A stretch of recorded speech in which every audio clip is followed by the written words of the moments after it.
ओम नमो भगवते वासुदेवाय नमः।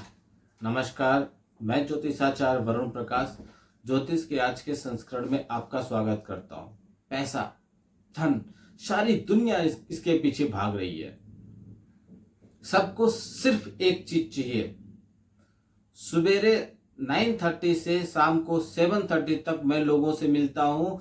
इसमें 90% से ज्यादा लोगों की सिर्फ यही समस्या रहती है कि गुरुजी हमारी धन की समस्या है, हमारे कर्ज बढ़ गए हैं, हमारे ऊपर ये समस्या, धन से संबंधित समस्या, और उसका उपाय बताइए। उपाय पाते हैं, करते हैं, ईमानदारी से वो सफल होते हैं। तो धन, अच्छा मैं आपको एक चीज और बताऊं, धन से संबंधित कुछ समस्या जैसे मैं बताता हूं निवारण के लिए। बहुत लोग ऐसे जो सकारात्मक चीज में नकारात्मकता ढूंढ लेते हैं। आज मैं जो उपाय जो बताऊंगा यह आप देखिएगा या करके देखिए, लेकिन विश्वास के साथ कीजिए। ईश्वर पे जब आपका विश्वास होता है तभी ईश्वर आपके लिए करते हैं।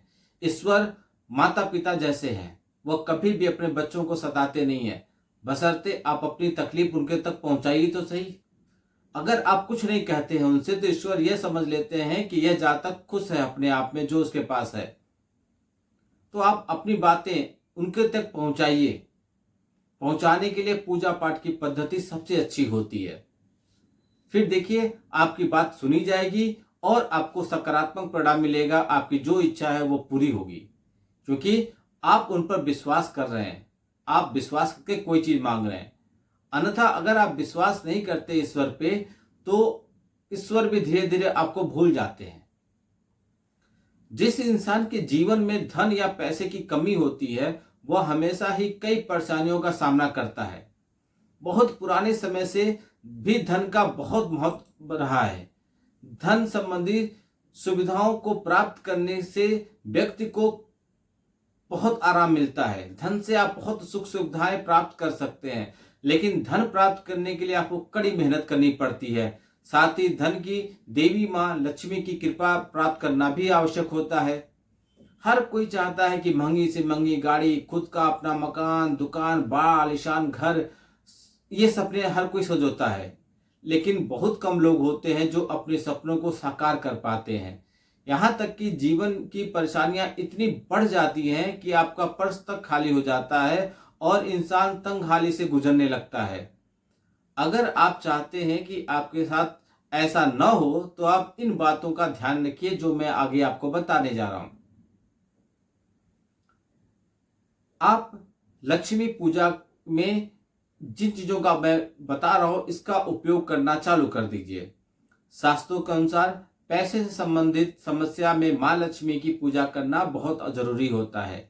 ऐसा माना जाता है कि चावल शुक्र ग्रह को संबंधित अनाज है। चावल का संबंध शुक्र ग्रह से है। यही कारण है कि किसी भी पूजा स्थल पर या पाठ के दौरान देवी देवताओं को तिलक करने के बाद चावल भी चढ़ाए जाते हैं।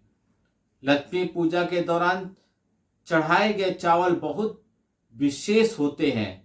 मां लक्ष्मी को चढ़ाए गए चावलों को 21 दाने एक कागज की पुड़िया में बांधकर अपने पर्स में रख लीजिए। इससे आपको शुक्र ग्रह तथा माता लक्ष्मी से संबंधित सकारात्मक परिणाम प्राप्त होंगे। समझ गए? दूसरा, ऐसा माना जाता है कि पीपल के पत्ते में भगवान विष्णु का वास होता है। इसलिए एक पीपल के पत्ते को गंगा जल से धोकर पवित्र कर लीजिए। अब उस पर केसर से श्रीम लिख दीजिए और उसे अपने पर्स में छुपाकर ऐसी जगह पे रख दीजिए कि जब आप पर्स किसी के सामने खोलें, पैसे की लेन देन के लिए खोलें, तो वो किसी की निगाह उस पर न जाए। और जैसे यह पत्ता ज्यादा सूख जाता है तो अगले शुक्रवार के दिन इसको बदल दीजिए। किन्नर, ट्रांसजेंडर, कहा जाता है कि किन्नरों को दिया गया दान अक्षय पूर्ण दान होता है। उसका कभी नुकसान नहीं होता, कभी खत्म नहीं होता। और इतना ही नहीं, उनकी दुआएं व्यक्ति के लिए किसी भी तरह की विपत्ति से बचा लेती है। इसलिए माना गया है कि अगर आपको पैसे से संबंधित परेशानी है तो आप किसी भी किन्नर से 1 रुपए का सिक्का वापस ले लीजिए। यदि किन्नर अपनी खुशी से आपको वो सिक्का देता है तो उसे आप हरे कपड़े में लपेट कर अपने पर्स या फिर तिजोरी में रख दीजिए। ऐसा करने से आपकी समस्या दूर हो जाएगी। कभी भी आप कहीं से आ रहे हैं या कहीं जा रहे हैं ऑफिस और कार्यालय पे, तो उसमें बहुत लोग क्या करते हैं, पर्स निकाल के टेबल पर रख लेते हैं, चाबियां जो होती हैं वो टेबल पर रखते हैं। ऐसा मत कीजिए। इसको किसी सुरक्षित स्थान पर रखिए, क्योंकि ये सुरक्षा के दृष्टिकोण से भी उचित होते हैं और शास्त्रों के अनुसार टेबल पे इसको रखना शुभ नहीं माना जाता है। अपने किसी गुरु को जिसको आप मानते हैं, ऐसे लोगों का फोटो अपने पर्स में रखिए। गुरु की तस्वीर पर्स में होने से आपको धन से संबंधित परेशानी नहीं होगी। माना जाता है कि गुरु की तस्वीर पर्स में होने से आपका खराब समय भी निकल जाता है, आपको राहत मिलने लगती है, आध्यात्मिक शांति महसूस होती है। गुरु की तस्वीर पर्स में होने से आप धन से संबंधित परेशानियां से आप बच जाते हैं।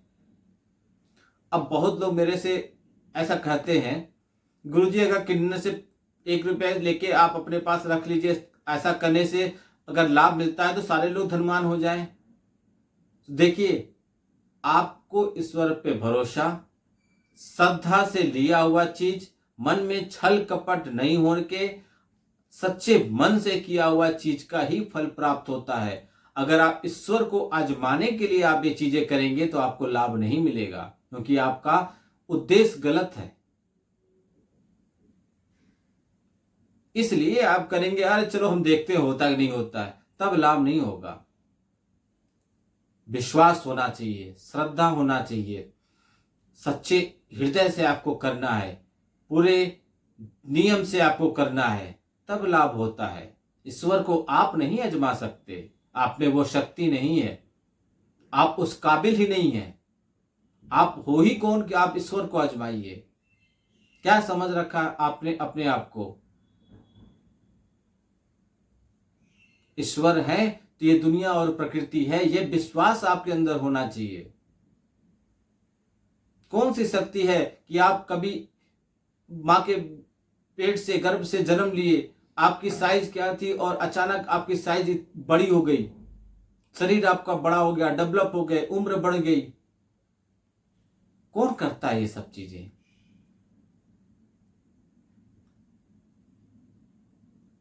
तो प्रकृति है, ईश्वर है, इनका सम्मान कीजिए, इनको आदर दीजिए, तब जाके आपको भी मान सम्मान आदर मिलेगा। जिसको साथ जैसा व्यवहार करेंगे वैसा ही आप अपेक्षा कीजिए कि आपके साथ भी ऐसा ही अपेक्षा कीजिए कि आपके साथ व्यवहार होगा। कभी कभी हम गलती से कुछ पाप कर जाते हैं, बाद में ईश्वर से क्षमा मांग लेते हैं कि हमसे गलती सी हो गई, ईश्वर क्षमा कर देते हैं, लेकिन जानबूझकर किया गया पाप ईश्वर कभी क्षमा नहीं करते। और आजकल तो कलयुग में लोग समझते हैं कि कुछ नहीं होता, ऐसा नहीं है। कलयुग में दिन ईश्वर के समय थोड़े लंबे होते हैं, आपका एक दिन ईश्वर के कुछ सेकंडों के बराबर है, आपके कई वर्ष ईश्वर के दिन के बराबर होते हैं। तो कुछ दिनों के बाद आपको रिजल्ट मिलेगा, यानी कि ईश्वर के कुछ दिनों के बाद, यानी कि आपके वर्षों के बाद जब आप तकलीफ में आएंगे तो सोचेंगे कि ये क्यों हुआ, तो यह आपके कर्मों का फल है।